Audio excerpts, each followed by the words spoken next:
It is August, my friends. Yep. You know what that means? It's mine and your birthday. Yes. No, that's actually... It does mean that, but that's not what I intended. It means we are rapidly approaching the busiest time of the year, some would say, in terms of video game releases. So I thought now it would be a good time to look back on 2022 so far and have a quick check-in of all our kind of Game of the Year candidates. Is this just a preamble topic to make me look like a dick because I've only played like 3 games this year? No, I generally am interested to kind of see... Wait. Have you become the new Alex? I think I've become the new Alex. Wow. Yeah, right? It's not like... I'm not necessarily like... Because obviously we've come... IY has typically always said that like as much as he would play 5 games, or he may have 5 games he considers his 5 favorite games of the year, there are always games on his list that he wouldn't want to actually put on a Game of the Year list. And like... What? IY's always said there's like games he would not want to actually put on a Game of the Year list. if it was a cutoff date. Even are if he they was naughty them, games and that's why you don't want to be publicly known for playing them, or... Yeah, because like you can enjoy a game, but like they're not super interesting to talk about, or they're like really close to something you already talked about, kind of thing. Alright, so like pretty much you just don't want 5 like deck building games. God, guys, you keep making fun of me for this, but you know what? That list. So using the handy little Notion site that I've set up a while ago, I've actually... Stop bragging. I've actually found out that I have played more new games at this point this year than I did the entirety of last year. I have not. Like I have played more new games that could go on a Game of the Year list this year than I have last year, which I'm actually quite surprised by, because everyone has kind of like, everyone online and like a lot of outlets have said it's kind of been a very slow year for releases, and apparently my Game of the Year list debates that fact. So like I have, I don't know what's this list, 1, 2, 3, 4, 5, 6, 7, 8, 9, 10, 11, 12, 13, 14, 15 apparently new games that I've rated so far this year. I think that there's more I just haven't played enough to rate. And like if we were to say, Game of the Year needs to go out tomorrow, like I would be happy with my top 5. I think any of those games are pretty good.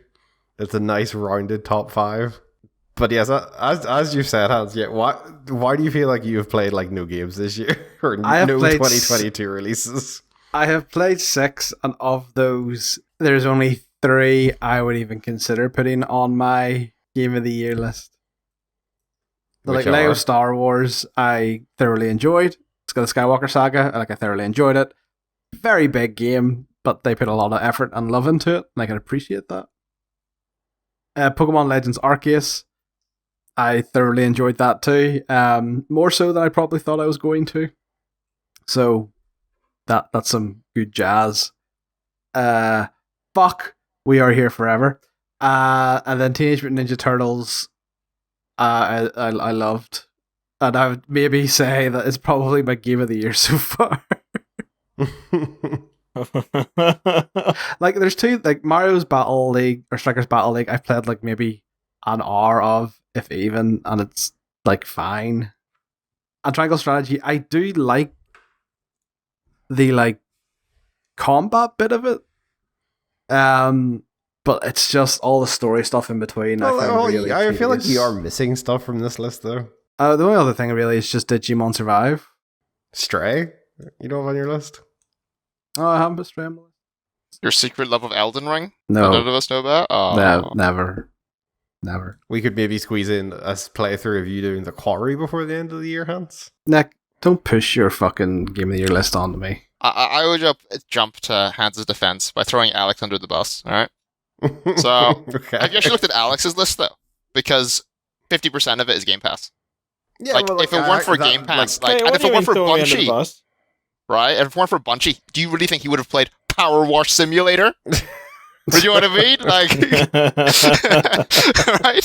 So, like, I think that's a big part. Is that like, Alex has played a lot of games, but obviously a lot of it is it's really easily accessible to him, right? But like Hans isn't like, as he says, right? If he's gonna spend time on games, like he's gonna pick games that he really enjoys, right? And then like, I hit this stage a long time ago, where like if you look at my list, in fact none of them except for obviously not for broadcast. Like none of them are like big story-based games where you need to dedicate like a lot of time to, right? Because obviously, the reason why I like deck building games is because they're really short, small pockets of like gameplay. So I think Hans might be hitting the same point that I had hit like years ago at this point. And it sucks as well because like I fucking love story-based games. Like they are my jam. That's the problem. Yeah. I was gonna say, so what you're saying is Hans is about to get real into fucking deck building roguelikes. No. What I'm saying, right, is that like he's gonna play even fewer games than me because I'll be able to just throw in like small things, but like Hans likes his big games. So the problem is he's gonna play a lot fewer games in total. But I like that. I think like mine won't be deck building roguelikes. It will be simulation management games like 2 Point Campus and like City Skylines. That will be my go-tos. So that brings me on to your list. All right, go on. Because you kind of covered my point about Alex. I was going to ask about Alex. Are you only playing more games because Game Pass exists? And does that make Game Pass your game of the year? Best video game collection. I mean, is it the best subscription service you've ever signed up to? I mean, probably because like Space Lines from the Far Out was IOI's call. Nobody Sees the World. I'm just looking at my list. These may not go on the top 5, but this is just games I've played this year. Nobody Sees the World looked interesting, so I thought, why not? Escape Academy looked interesting. I did the On the Fence for Teenage Mutant Ninja Turtles. Track to Yomi looked interesting. I mean, so you say you did the On the Fence. We completed that game in one sitting. Well, yeah, true. So, like, if I'm paying for it, why not use it? Yeah, get your money's worth. You know, it's like I don't think it's a problem or a negative thing. It's not like I'm addicted to Game Pass or anything. I wasn't suggesting it was a negative. It's just obviously very different from your typical. But why then? Out of your, I don't know what's that, out of a brief count, like 10 games that are there, what are games that you would consider Game of the Year worthy? So the only 2, probably 3, that I would actually consider would be Neon White. Like, genuinely, really fucking cool. Like, very, very cool. Yeah, I keep meaning to actually go and play that. It does seem very awesome. Yeah, and like you don't have to take the game seriously. You know, you don't have to be like Bungie and I trying to knock 0.001 seconds off each other. You can just like enjoy that game like a normal person, right? Young Souls is like a really cool take as well, because of like a 2D. Let's call it Souls game because it's got Souls in the title. Yeah. But it's kind of let down by like the story and stuff. And then Monster Hunter Rise Sunbreak, which I didn't think I would talk about it, but like, I've genuinely like enjoyed this more than the base game. Not DNF Duel? So DNF Duel, my issue is the fucking shitty rank system. Yeah, you're right, IY. No, the rank system's fine. Like, most disappointing game of the year, in my opinion. Like, the problem is the classic thing of like a competitive game day one, the system doesn't know where to put you, right? Yeah. And like it's a bit shit in that regard. But no, it's kind of the power level is too high, in my opinion. Like you get like 2 touched by every character, and I thought I said that about Guilty Gear, but Guilty Gear like I can try and use my brain to think about it, but like at some point I'm gonna get hit in DNF Duel, I'm gonna die, and it feels so unfun as well. Like getting comboed for days by Swiftmaster, like it is. Like to be honest, like, I've probably enjoyed. It's obviously early days, but I probably enjoyed Multiverses more than DNF Duel. But again, that's partially because I'm playing with someone as well, right? So, which always makes life easier. Multiverses is surprisingly fun, I will say. Like the couple of one-on-one games I played, it's like surprisingly really fun to play. But like, I think DNF Duel is so again, this is like I was saying earlier, Hans. Like, it is definitely a good game. I think people do enjoy it, and I enjoy it. But personally, I wouldn't want to talk about it as Game of the Year. Right. Like, okay. In the same way, Not for Broadcast, I think, is a great game. But again, it wouldn't be my personal Game of the Year kind of thing. It would be more definitely like you guys who would enjoy it more than me. But yeah, like I have games, but like I'm hoping stuff like shit. What's coming up? I'm gonna say not Digimon Survive though. Well, this is going to be my point to cap off the end of this discussion is.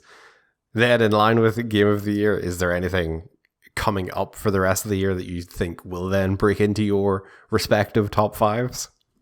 2 Point Campus, Digimon Survive, and there's one later on in the year, which I can't remember off the top of my head. but I'm excited for something. Oh, maybe God of War 2. It says a good possibility of those three breaking into my top 5. All right, so what games are you thinking, Nick? Like, when I look at what is coming out, I could easily see, like, a lot of these actually making it into my top 5. Like, I think Saints Row is going to be very good. Like, from its initial reveal, I think what they have shown off has really turned me around on that game, and I'm actually quite excited for it.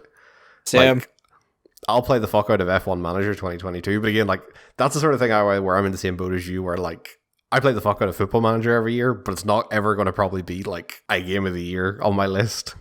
And probably the same with F1 Manager 2022. I'll play the fuck out of it, but it's probably not going to make my list. Marvel's Midnight Suns, I think, looks really interesting. Plague Tale Requiem, I enjoyed the first game, and the issues I had with the first game can be rectified in a sequel. Hans, I'm shocked you did mention Mario & Rabbids, because I know you really like that first one. Like, Gotham Knights, I'm really looking forward to. I think that'll be really fun. As Hans said, God of War Ragnarok, I think it will be really cool. So I'm a little concerned now, because, like, I thought I would have more games at this point, like, in August, but... And nothing is tickling your fancy. Yeah, and, like games have been good, but, like, not, like, super amazing. Like the NF Duel, but, like...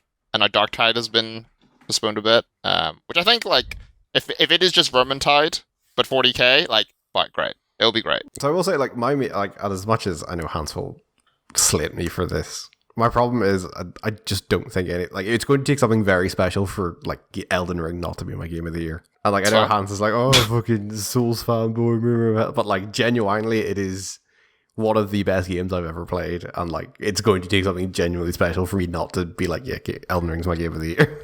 But the thing, that was always going to be the case for you, though. It could have been very hit and miss with Elden Ring, obviously, with it being such a departure from a typical Souls-like formula. Pretty much, like, literally, like, it was like, let's take, it's like, what if we took a game that Nick loves, Dark Souls, and combined it with another game that Nick loves, Breath of the Wild, and then it's literally just created your wet dream of a game. You say that, like, I have really not been able to get into a lot of open world games recently. But I feel like an open world game, there's a certain thing about a Breath of the Wild quote unquote clone.